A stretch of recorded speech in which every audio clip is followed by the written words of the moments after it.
Hi guys, welcome back to my channel. இன்னைக்கு நம்ம next part பார்க்கலாமா? ஆனால் அதுக்கு முன்னாடி நம்ம சேனலை மறக்காம சப்ஸ்கிரைப் பண்ணிக்கோங்க. அண்ட் வீடியோ ஃபுல்லாக பார்த்துட்டு பிடிச்சிருந்தா லைக் அண்ட் கமெண்ட் பண்ணிக்கோங்க. இப்போ நம்ம ஹீரோயினி அந்த ஹேண்ட் பேக்கை தேடி பார்த்து எடுத்துட்டு ஏதாவது டேமேஜ் ஆச்சா அப்படின்னு பார்த்துட்டு இருக்கா. அப்போ ஹீரோ, நீங்க என்ன இங்க பண்றீங்க? இந்த பேக்கை நீங்க தானே வேண்டான்னு தூக்கி போட்டீங்க. இப்போ எதுக்கு நீங்க இந்த பேக்கை பார்த்துட்டு இருக்கீங்க அப்படின்னு கேட்க, ஆமா நான் தான் ஏதோ கோவத்துல சின்ன புள்ளத்தனமா தூக்கி போட்டுட்டேன், என்னோட தப்புன்னு எனக்கு தெரியும் அப்படின்னு சொல்லிட்டு அவ அங்க இருந்து எஸ்கேப் ஆகி ரூமுக்கு போயிட்டு இந்த பேக்கை சேல்ஸ் பண்ணா எப்படியும் ஒரு அமௌண்ட் கிடைச்சிரும், அப்புறம் என்னோட பேங்க் பேலன்ஸ் அதை வச்சு எப்படியாவது நம்ம பேங்க்காரனுக்கு அமௌண்ட்டை செட்டில் பண்ணணும், ஆனா அமௌண்ட் தான் பத்துமான்னு தெரியலையே அப்படின்னு புலம்பிட்டு இருக்கா. அப்ப ஹீரோ வந்து, நீ என்ன புலம்பிட்டு இருக்கா? இந்த பேக்கை நீ சேல்ஸ் பண்ண போறியான்னு கேட்கா. இவளும், யாரு சொன்னா? நான் ஒண்ணு இந்த பேக்கை சேல்ஸ் பண்ண போகலையே அப்படின்னு சொல்லிட்டு இந்த பேக்கை பெட்ல தூக்கி போட்டுருவா. அப்புறம் கூலிங் கிளாஸ் எல்லாம் போட்டு விட்டு நம்ம ஹீரோக்கு தெரியாமலே அந்த பேக்கை எடுத்துக்கிட்டு வெளிய வெயில் வேற ரொம்ப அதிகமா இருக்கு அப்படின்னு சொல்லிட்டு அவன் மட்டும் போயிடுவா. இதை ஹீரோ நோட் பண்ணிட்டு இவன் என்னவோ தில்லுமுள்ளு பண்ணிட்டு இருக்கா, என்னன்னு நம்ம பாக்கலாம் அப்படின்னு யோசிச்சுட்டு இருக்கா. ஹீரோயினி நம்ம ஹீரோ கிட்ட வெயில் அடிக்குதா அப்படின்னு சொல்லிட்டு கூலிங் கிளாஸ் எல்லாம் போட்டுட்டு வந்துட்டு இங்க பார்த்தா அவன் ஒரு கொடையை பிடிச்சிட்டு ஒரு பேக் கடைக்கு போய் இந்த பேக் எவ்வளவு வரும்னு சொல்லுங்க அப்படின்னு சொல்ல, அதுக்கு அந்த கடைக்காரனும் அந்த பேக் எடுத்து செக் பண்ணி பார்த்துட்டு இந்த பேக் கொஞ்சம் டேமேஜ் ஆன மாதிரி இருக்கு அப்படின்னு சொல்ல, என்ன சொல்றீங்க? இத எஸ்டர்டே தான் நாங்க வாங்கணும், இங்க பாருங்க ரிசிப்ட் அப்படின்னு சொல்லி கொடுக்க, அவனும் என்ன சொல்றீங்க? இங்க பாருங்க, இங்க கொஞ்சம் டேமேஜ் ஆயிருக்கு, கிராச்சஸ் எல்லாம் இருக்கு பேக்ல அப்படின்னு சொல்லிட்டு நான் வேணா ஒரு 50,000 தரேன் அப்படின்னு சொல்ல, அதுக்கு நம்ம ஹீரோயினி, என்னது 50,000 தானா? நாங்க நேத்து தான் இந்த பேக்கே வாங்கிருக்கோம், இன்னும் யூஸ் கூட பண்ணல, அதுக்குன்னு இந்த பேக்கோட வேலைய பாதிக்கு பாதியா குறைச்சிட்டா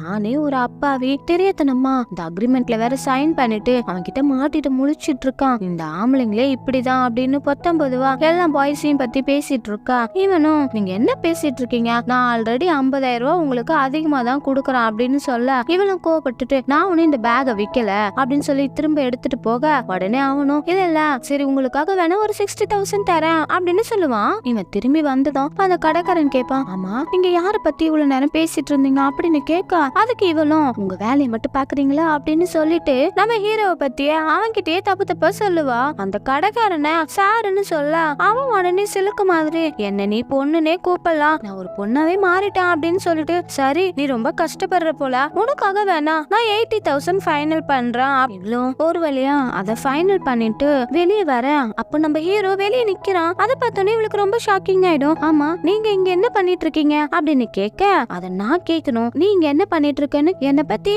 நீ கடைக்காரன் கிட்ட என்ன சொல்லிட்டு இருந்த? எல்லாம் நான் கேட்டுட்டு தான் இருந்தேன், என்ன பார்த்தா உனக்கு என்ன மிருகம் மாதிரி தெரியுதா அப்படின்னு சொல்லிட்டு அவ கிட்ட போய், இந்த மலையில உனக்கு கூலிங் கிளாஸ் வேற சொல்லிட்டு கூலிங் கிளாஸ கைட்டிடுவான். அப்புறம் ஹீரோனியும், அப்படி நீங்க மறைஞ்சு நின்னுட்டு நாங்க பேசுறதெல்லாம் கேட்டுட்டு இருக்கிறது தப்பு இல்லையா அப்படின்னு சொல்லிட்டு அவனையே போட்டு திட்டிட்டு இருப்பா. அப்ப ஹீரோ அவ கிட்ட போயிட்டு, நீ அந்த பேக விக்கணும்னு நினைச்சியா? அப்படி உனக்கு அந்த கிஃப்ட் பிடிக்கலனா நீ முன்னாடியே சொல்லிருக்கணும், அதை விட்டுட்டு அதை எடுத்துட்டு வந்து இங்க சேல்ஸ் பண்றியே, இது மட்டும் கரெக்டா அப்படின்னு சொல்லி கேட்பான். நான் குடுக்கற கிஸ்ஸுக்கு அது உன்னால ஃபிக்ஸ்டு பிரைஸ் வைக்க முடியுமா அப்படின்னு சொல்லிட்டு அவ கிட்ட போய் அவளை கிஸ் பண்ண ட்ரை பண்ணுவா. அப்ப அவ தள்ளி விட்டுட்டு, உன்னை எனக்கு சுத்தமா பிடிக்காது, நீ என்ன கிஸ் பண்ணா எனக்கு சுத்தமா பிடிக்காது அப்படின்னு சொல்லி அவனை தள்ளி விட்டுருவா. அதுக்கு நம்ம ஹீரோ, என்னோட கிஸ் உனக்கு பிடிக்கலையா இல்ல என்னையே உனக்கு பிடிக்கலையா அப்படின்னு கேட்க, அதுக்கு ஹீரோயினையும், ஆமா உன்னை எனக்கு சுத்தமா பிடிக்கல அப்படின்னு சொல்லிடுவா. அப்ப ஹீரோ ரொம்ப திமிர்தனமா, ஓகே நான் வேணா இப்போ உனக்கு கிஸ் கொடுக்கறதுக்கு எவ்வளவு அமௌண்ட் பே பண்ணணும்னு சொல்லு, 10,000 இல்ல 30,000 இல்ல 50,000 அப்படின்னு வேலை எல்லாம் பேசிட்டு அவ கிட்ட போய் அவளுக்கு கிஸ் பண்ண ட்ரை பண்ணுவா. அப்போ ஹீரோயினுக்கு ஒரு மாதிரி கண்ணெல்லாம் கலங்கிட்டு, ஓகே எனிவே நீ எனக்கு கிஸ் பண்றதுன்னா பண்ணிக்கோ அப்படின்னு ஒரு மாதிரி வெறுப்பா சொல்ல, இப்பதான் அவன் ரியலைஸ் பண்ணிட்டு அங்க இருந்து போயிடுவான். அப்புறம் ஹீரோயினையும் அவன் இப்படி பிஹேவ் பண்ணது நினைச்சு அழுதுட்டே இருக்கா.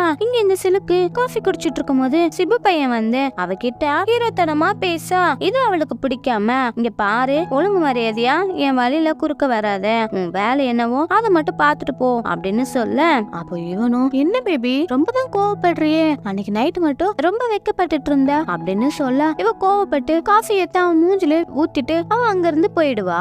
அதுக்கு இந்த சிபு பையன் அவன் மேல இருந்த கோவத்துல அவ கூட அன்னைக்கு நைட் இருந்த போட்டோஸ் எல்லாம் எடுத்து நெட்ல ஸ்ப்ரெட் ஆக்கி விட்டுருவான். இப்ப இந்த போட்டோலாம் அப்படியே நெட்ல ஸ்ப்ரெட் ஆயிட்டே இருக்குது. இந்த சிலுக்கு நம்ம ஹீரோயினிய வந்து பலர்னு ஒரு அற விடுவா. அப்போ நம்ம ஹீரோயின் ஹீரோயினி உனக்கு என்ன பைத்தியமா, நீ என்ன பண்ற, எதுக்கு இப்ப என்ன அடிச்ச அப்படின்னு கேட்க, அதுக்கு இந்த சிலுக்கு இந்த போட்டோவை காமிச்சிட்டு இதெல்லாம் நீ பண்ண வேலையா, நீ தான் அவங்க கிட்ட சொல்லி இப்படி எல்லாம் பண்ண சொன்னியா அப்படின்னு கேட்க, அதுக்கு நம்ம ஹீரோயினியும் இங்க பாரு, நீ அவனை மீட் பண்ணதுக்காக நான் வருத்தப்படுறேன், ஆனா அவன் ஒரு மோசமான ஆளு, உண்மையா சொல்றேன், நான் இந்த மாதிரி எல்லாம் அவங்க கிட்ட பண்ணவே சொல்லல அப்படின்னு சொல்ல, என்னடி நீ திரும்ப திரும்ப என்கிட்டே போய் சொல்லிட்டு இருக்கியா அப்படின்னு மறுபடியும் அடிக்க போவா. அப்போ ஹீரோ வந்து தடுத்து நிறுத்திட்டு, நீ எதுவும் தப்பா புரிஞ்சுக்கிட்டு இங்க வந்து இவளை அடிக்கிறது நியாயம் இல்ல, ஃபர்ஸ்ட் என்ன நடந்ததுன்னு ரியலைஸ் பண்ணு, அதுக்கப்புறம் வந்து இவ கிட்ட கேளு அப்படின்னு சொல்லுவான். அதுக்கு இந்த சிலுக்கும், இங்க பாரு, நீ இவளை நம்புறத ஃபர்ஸ்ட் நிறுத்து, அவளே ஒரு நாடகக்காரி, நீ அவளுக்கு சப்போர்ட் பண்ணி என்னையே திட்டிட்டு இருக்க அப்படின்னு நம்ம ஹீரோ கிட்ட சண்டை போடுவா.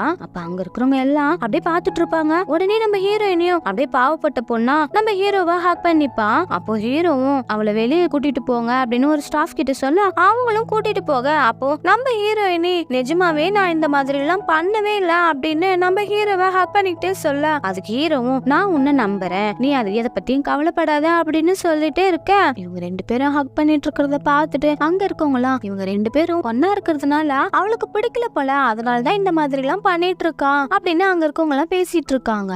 அப்புறம் ஹீரோ கேட்பான், இப்ப நீ ஓகேவா, அதுக்கு ஹீரோயினி இப்ப ஓகே தான். அதுக்கப்புறம் அந்த பொம்மையை போட்டு அடிச்சுட்டே ஹீரோ பேரை சொல்லிட்டு, நான் பேசுறது மட்டும் உனக்கு எப்படி நல்லாவே ஞாபகம் இருக்கு, அந்த பொம்மையை பார்த்து நல்லா திட்டிட்டு நம்ம ஹீரோ ரூமுக்கு வந்து அவனை அப்படியே பார்த்து பேசிட்டு இருப்பா.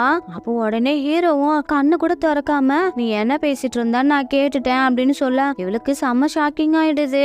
ஓட ட்ரை பண்ணுவா. உடனே அவளை இழுத்து போட்டுட்டு, நீ என்ன பண்ணிட்டு இருந்தா ஒழுங்கா சொல்லுன்னு. அதுக்கு நம்ம ஹீரோனியும், நீங்க என்ன பண்ணிட்டு இருக்கீங்க, இது ஆபீஸ் அப்படின்னு சொல்ல, அது எனக்கு நல்லாவே தெரியும், இவளும் நீங்க வாங்கி கொடுத்த கிஃப்டா நான் அப்படி சேல்ஸ் பண்ணதுக்கு நான் உங்ககிட்ட சாரி கேட்டுக்கிறேன், அது மட்டும் இல்ல உங்களை பத்தி அந்த கடைக்காரங்க கிட்ட பேசினது, அப்புறம் உங்களை ஹெல்ப் பண்றேன்னு சொன்னது, இது எல்லாத்துக்கும் சேர்த்து நான் சாரி கேட்டுக்கிறேன் போதுமா அப்படின்னு கேட்க, ஏதோ தப்பு பண்ண மாதிரி இதுக்கு சாரி கேக்குறேன் அப்படின்னு சொல்ல, ஹீரோயினியும் அதான் கேட்டுட்டேன்ல விட்டுருங்க அப்படின்னு சொல்லுவா. இப்ப ஹீரோ எனக்கு ரொம்ப பிடிச்சிருக்கு அப்படின்னு சொல்ல, நிஜமாவா அப்படின்னு இவளும் அங்க இருந்து எஸ்கேப் ஆகுறான் ஒரு ஸ்டேஜுக்கு மேல.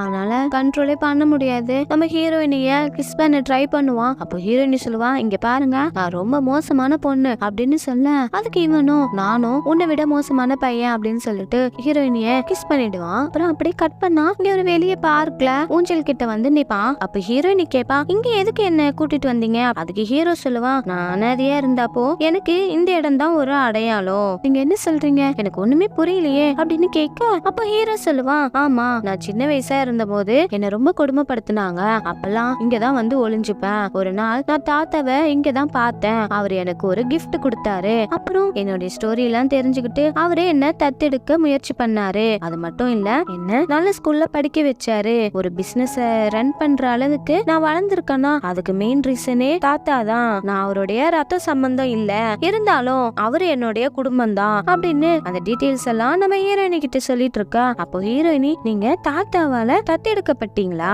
அதுக்கு நம்ம ஹீரோவும், ஆமா நான் தாத்தாக்கு தத்தெடுக்கப்பட்ட பேரன் தான், ஆனா இப்ப அவருக்கு உடம்பு ரொம்ப முடியாம இருக்காரு, அதனால அவரோட சொத்து இந்த பிசினஸ் எல்லாத்தையும் ஏமாத்தி வாங்கறதுக்காக நிறைய பேர் காத்துட்டு இருக்காங்க, ஆனா அவங்களுக்கு எல்லாம் நான் வில்லனா இருக்கதே ரொம்ப நல்லது. அப்போ ஹீரோயினி கேட்பான், உங்ககிட்ட நிறையவே திறமை இருக்கு, அப்புறம் ஏன் தாத்தா உங்க பேர்ல ப்ராப்பர்ட்டி எல்லாம் மாத்தல, அதுக்கு ஹீரோ சொல்லுவான், தாத்தா ஏன் உன் மேல இவ்வளவு பாசமா இருக்காருன்னு உனக்கு தெரியுமா அப்படின்னு கேட்க, அதுக்கு ஹீரோயினி சொல்லுவா, என்னால புரிஞ்சுக்க முடியுது, பிகாஸ் கிஷான் வந்து அவருடைய ரத்த சம்பந்தப்பட்ட பேத்தி, அதனாலதான் அவரு கிஷான் மேல ரொம்ப பாசமா இருக்காரு அப்படின்னு சொல்ல, அப்போ ஹீரோ சொல்லுவான், இப்ப புரியுதா, ரத்த சம்பந்தப்பட்டது வேற, தத்தெடுத்து வளர்க்கப்பட்ட பையன்றது வேற, இங்க திறமைக்கு ஒரு அங்கீகாரமும் இல்ல அப்படின்னு சொல்லிட்டு, நான் செய்யறது சரியா தப்பான்னு கூட எனக்கு தெரியல அப்படின்னு சொல்லிட்டு மவுத் ஆர்கன் எடுத்து வாசிச்சிட்டு இருப்பான். அப்புறம் அப்படியே கட் பண்ணா இங்க இந்த சிலுக்கு காரை விட்டு இறங்கிட்டு வந்துட்டு இருக்க. அப்போ நம்ம ஹீரோவை பார்த்த உடனே, நீங்க எனக்காக தான் வெயிட் பண்றீங்களா அப்படின்னு சொல்லி கேட்பா.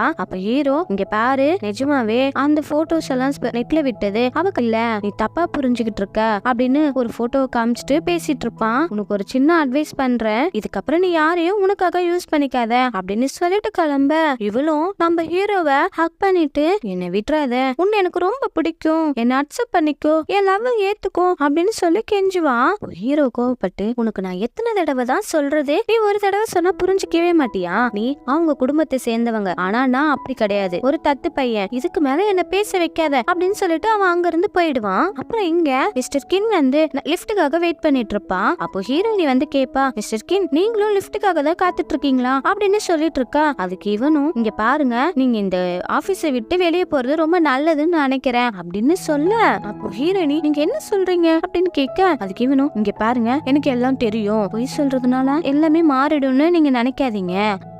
இங்க நிறைய விஷயம் மாறி போச்சு. உங்க தனிப்பட்ட ஆதாயங்களுக்காக இந்த முழு ஆபீஸையும் குழப்பிட்டீங்க. அத பத்தி உங்களுக்கு கொஞ்சம் கூட குற்ற உணர்ச்சியாவே இல்லையா? இந்த ஆபீஸ்ல போலியான வாரிசுகளுடைய முட்டாள்தனமான விளையாட்டை தான் விளையாண்டுட்டு இருக்காங்க. அது மட்டும் இல்ல, இந்த ஆபீஸ்ல இருக்கிற 500 பேருடைய வாழ்க்கையில நீங்க விளையாண்டுட்டு இருக்கீங்க. அது உங்களுக்கு புரியலையா அப்படின்னு சொல்லி நம்ம ஹீரோயினி ஏற்றிட்டு விட்டுட்டு அவன் மட்டும் போயிடுவான். இதெல்லாம் கேட்டு நம்ம ஹீரோயினியும் ரொம்ப சோகமா நடந்துட்டு வர, அப்போ அவளுக்கு ஒரு கால் வரும். இவளும் அட்டன் பண்ணி பேசுவா. அப்போ உங்க பாட்டி எங்க போனாங்கன்னு தெரியல அப்படின்னு சொல்ல, இவனும் என்ன சொல்றீங்க, என் பாட்டியே காணுமா, அவங்க எங்க போனாங்க உங்களுக்கு தெரியாதா அப்படின்னு கேட்டுட்டு அப்படியே மயங்கி கீழே விழ இந்த எபிசோடு இதோட முடியுது. Thank you friends, bye bye guys.